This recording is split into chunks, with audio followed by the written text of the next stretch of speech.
Hello everyone. In our last classes or last video, we have learned about how energy can interact with other system through mode of mass transfer and work. So in this video, we will be learning about heat transfer, which is the third form of energy interaction, how energy interaction can take place. It is the third form of energy interaction, that is through heat transfer. So let's get started with this video.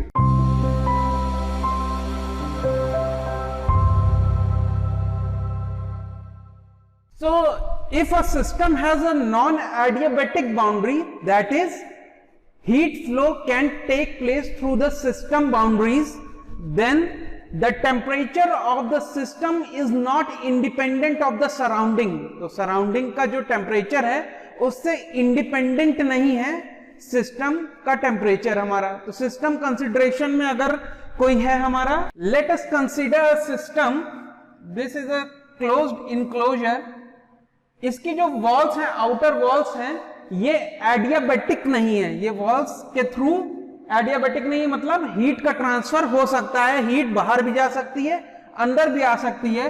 तो जो heat के अंदर, ये system के अंदर जो substance भरा हुआ है उसके अंदर हीट का इनपुट भी हो सकता है, हीट आउट भी जा सकती है. इस वजह से जो सिस्टम का टेम्परेचर है वो इंडिपेंडेंट नहीं है एटमॉस्फेयर का. एटमॉस्फेयर का जो टेम्परेचर है और सिस्टम का जो टेम्परेचर है वो इंडिपेंडेंट नहीं है. इसका मतलब ये है कि हीट का फ्लो इन भी हो सकता है, आउट भी हो सकता है. तो इसकी वजह से टेम्परेचर का भी इंटरेक्शन सिस्टम के अंदर और सराउंडिंग का होता रहता है. इस बात को समझते हैं. यहाँ पे ये पीवी प्लॉट यहाँ पे ड्रॉ किया गया है. इस पीवी प्लॉट में ये स्टेट 1 रिप्रेजेंट किया गया है और ये 2 से स्टेट 2 रिप्रेजेंट किया गया है सिस्टम का. ये कोई प्रोसेस एग्जीक्यूट हो रही है 1 से 2 तक. डायरेक्शन एरो इस बात को रिप्रेजेंट कर रहा है कि 1 से 2 की तरफ अप्रोच कर रहा है हमारा सिस्टम. इस प्रोसेस में हो क्या रहा है, प्रेशर का डिक्रीज हो रहा है और वॉल्यूम इंक्रीज हो रही है. तो ऐसे केसेस में जहां पे इस तरीके की प्रोसेस हो रही है वहां पे वर्क का प्रोडक्शन हो रहा है. ये पिछली क्लासेस में हमने बताया कि वर्क प्रोड्यूस हो रहा है या एब्जॉर्ब हो रहा है वर्क, इसके बारे में हम लोगों ने डिस्कस किया था. तो यहां पे अगर ये डिस्प्लेसमेंट वर्क यहां पे दिखाया जा रहा है तो डिस्प्लेसमेंट वर्क की वैल्यू होगी W is equal to pressure P delta V, that is final volume minus initial volume. So the work which we are getting is a positive work because volume is expanding. So V2 minus V1 is a positive quantity. So the work which we are obtaining is a positive work, and when work is positive, it is termed as work has been produced from a system. So work is produced from a system. We are getting or producing a work. Work का production हो रहा है इस case में. इसका मतलब यह है कि स्टेट 1 से स्टेट 2 सिस्टम जा रहा है, कुछ हमें एक्सटर्नल वर्क मिल रहा है. अब कंजर्वेशन ऑफ एनर्जी प्रिंसिपल के हिसाब से ये आप लोग जानते हैं कि energy can neither be created nor it can be destroyed, but it can be transformed into other forms of energy. तो वर्क का प्रोडक्शन हो रहा है और ये सिस्टम 1 से 2 तक पहुंच जा रहा है. तो हो क्या रहा है सिस्टम के अंदर कि एनर्जी का इंटरेक्शन हो रहा है, वर्क हमें मिल रहा है, वर्क हमें आउटपुट में मिल रहा है. जब हमें वर्क आउटपुट में मिल रहा है तो कोई एनर्जी का कन्वर्जन हो रहा होगा यहां पे, या कोई एनर्जी का इनपुट हो रहा होगा फर्स्ट लॉ के कंजर्वेशन के हिसाब से. So when a system is going from state 1 to 2, there is a production of work and simultaneously due to conservation of energy there is certain other form of energy which is interacting with the system so that this work may be produced, and this alternate or other form of energy may be heat हो सकती है. इसके बारे में आगे और in depth analysis करते हैं. So heat is a form of energy transfer across a boundary due to temperature difference. तो heat एनर्जी के ट्रांसफर का फॉर्म है जो कि टेम्परेचर डिफरेंस की वजह से हो रही है. Let us consider a system which is at 10 degree Celsius and the surrounding atmosphere is at 30 degree Celsius.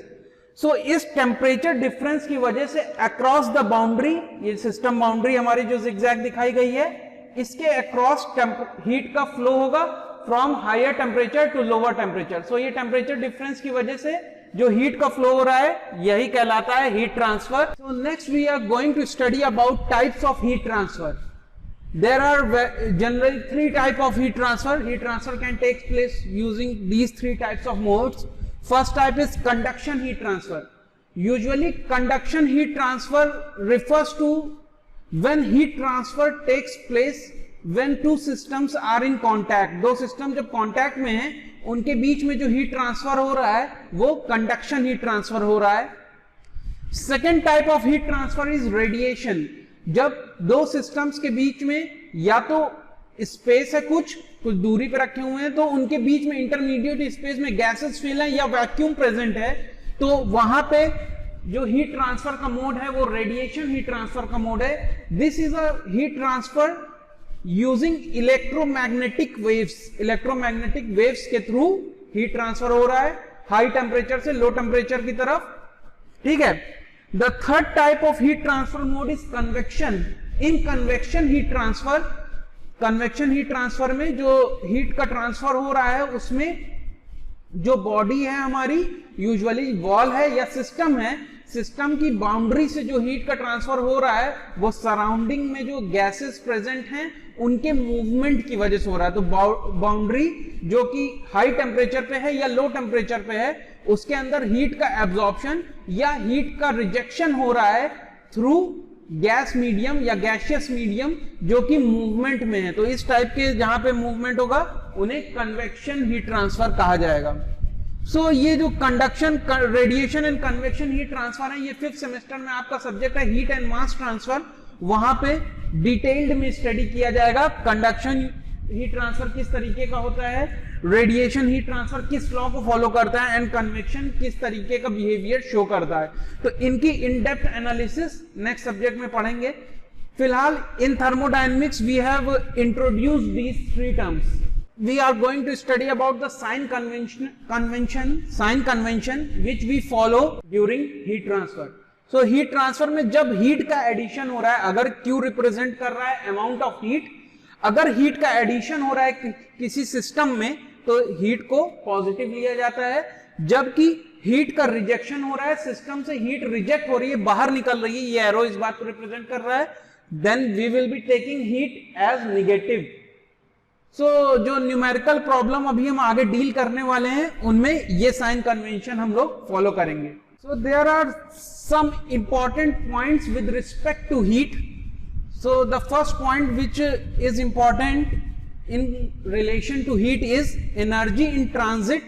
So heat is an energy in transit. When a system goes from state 1 to state 2, then only heat transfer can take place. If a system is stationary and it does not interact with the surrounding, then heat transfer cannot take place. The second point is boundary phenomena. Heat is a boundary phenomena.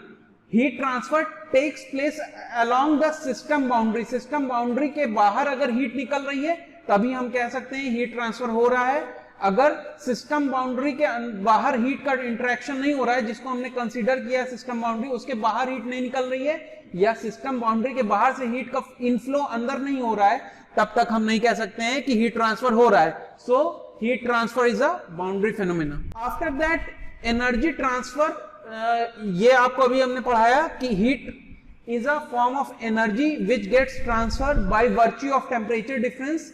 जब temperature difference हो रहा है दो systems के बीच में तभी heat का flow possible है। अदर देन दिस, अगर टेम्परेचर डिफरेंस के अलावा और किसी वजह से एनर्जी का इंटरेक्शन हो रहा है तो उसे वर्क इंटरेक्शन की कैटेगरी में रखा जाएगा, जैसे कि हमने कई कैटेगरी बताई। जबकि सिर्फ टेम्परेचर डिफरेंस की वजह से अगर हीट एनर्जी का इंटरेक्शन हो रहा है तो उसे हीट ट्रांसफर कहा जाएगा। After that heat addition to a system में और may not cause a rise in temperature. So इस बात को समझा जा सकता है कि हीट का अगर किसी सिस्टम के अंदर इनपुट हो रहा है, हीट अंदर जा रही है, इनफ्लो हो रहा है हीट का, तो उस हीट की वजह से सिस्टम का जो टेम्परेचर है वो इंक्रीज भी कर सकता है और ऐसे भी सिनेरियोज हैं जहां पे इंक्रीज नहीं भी कर सकता है। ये डिपेंड कर रहा है कि सिस्टम किस फेज में एग्जिस्ट कर रहा है। यूजुअली आपने देखा होगा freezing of ice 0 degree Celsius पे हो रही है, तो जब पूरा का पूरा वाटर लिक्विड स्टेट में है हमारा, जब तक वो पूरा का पूरा फ्रीज नहीं हो जाएगा तब तक उस सिस्टम के टेम्परेचर 0 डिग्री ही मेंटेन रहेगा। तो वहां पे टेम्परेचर चेंज नहीं हो रहा है, जबकि हीट का रिजेक्शन हो रहा है, वहां पे हीट बाहर निकल रही है, मतलब हीट एब्जॉर्प्शन हो रहा है धीरे धीरे लिक्विड वाटर से, जिसकी वजह से फेज चेंज हो रहा है लिक्विड वाटर का, सॉलिड स्टेट में चेंज हो रहा है। हीट का स्टेट तो चेंज हो रहा है, 1 से 2 स्टेट तक सिस्टम पहुंच रहा है, लेकिन हीट का रिजेक्शन भी हो रहा है, लेकिन सिस्टम का टेम्परेचर कांस्टेंट है जो कि 0 डिग्री सेल्सियस है, जब तक कि पूरा का पूरा हीट का फ्लो ना हो जाए और सिस्टम का हमारा फेज सॉलिड स्टेट ना पहुंच जाए। तो ये भी एक इंपॉर्टेंट पॉइंट। तो नेक्स्ट इंपॉर्टेंट पॉइंट है कि वॉल्स जिनके थ्रू हीट फ्लो हो सके, हीट फ्लो पॉसिबल हो, उन्हें बोलते हैं डायथर्मिक वॉल्स। तो जिन वॉल्स के थ्रू हीट ट्रांसफर परमिटेड है, आराम से हो जाएगा, ऐसी वॉल्स को डायथर्मिक वॉल्स बोलते हैं। जबकि जिन वॉल्स के थ्रू हीट का ट्रांसफर नहीं हो पाता, हीट को रोक लेते हैं, वो कहलाती हैं एडियाबैटिक वॉल्स। ठीक है, so adiabatic process is a process in which heat flow does not takes place. Heat ना तो अंदर आ सकती है ना तो बाहर फ्लो होगी हीट। तो हीट का जब फ्लो नहीं हो रहा है तो क्या होगा एडियाबैटिक प्रोसेस के केस में? एडियाबैटिक प्रोसेस के केस में सिर्फ वर्क का कन्वर्जन होगा, वर्क या तो प्रोड्यूस होगा या वर्क का एब्जॉर्प्शन होगा एडियाबैटिक प्रोसेस के केस में। Last point is the unit of heat. Heat की यूनिट है, एसआई यूनिट जो है हमारी वो है जूल, और रेट ऑफ हीट की यूनिट है जूल पर सेकेंड, जिसको कि वॉट में रिप्रेजेंट किया जाता है। So this completes our basic idea about heat. In next video, we will be learning about different types of specific heat at constant pressure and specific heat at constant volume. How we can differentiate among them? क्या दोनों में difference है, कहां पे specific heat at constant volume लेना है और कहां पे specific heat at constant pressure लेना है, इसके बारे में डिस्कशन नेक्स्ट क्लास में करेंगे। Thank you.